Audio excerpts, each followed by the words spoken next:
पहुंचे तो लाल बटन को दबा के चैनल को सब्सक्राइब करें और बेल आइकन को दबाना ना भूलें।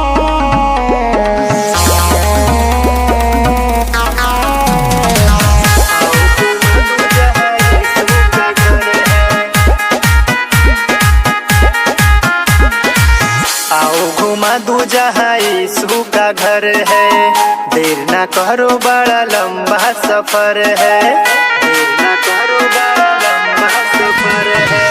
आओ घुमा दूं जहाँ यीशु का घर है, देर ना करो बड़ा लंबा सफर है। मुक्ति महान मिले, सुख के फूल खिले, चलो चलो यीशु आते नजर है।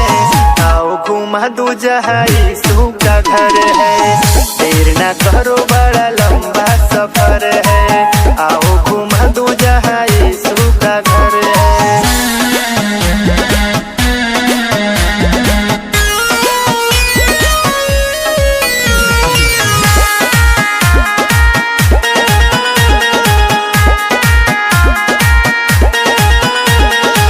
फेरो नजर यीशु नाम के पुकार में, चलो रे चलो भाई यीशु दरबार में, चलो रे चलो भाई यीशु दरबार में। फेरो नजर यीशु नाम के पुकार में, चलो रे चलो भाई यीशु दरबार में।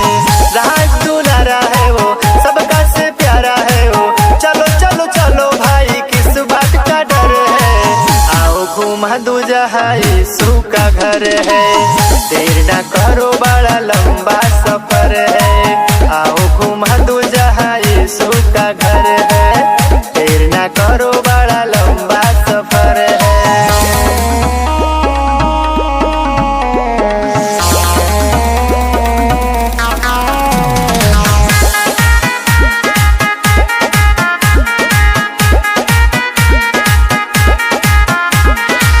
दिल के दीवारों में यीशु को बसाओ, बाइबल उठा के वचन अपनाओ, बाइबल उठा के वचन अपनाओ। दिल के दीवारों में यीशु को बसाओ, बाइबल उठा के वचन अपनाओ।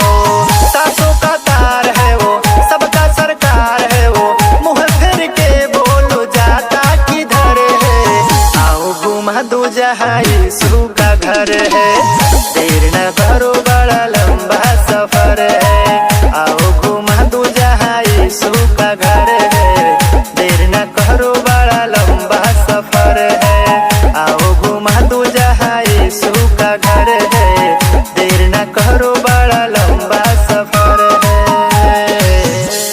ऐसे ही गाने सुनने के लिए हमारे चैनल को सब्सक्राइब करें और बेल आइकन को दबाना ना भूलें। जय मसीह, धन्यवाद।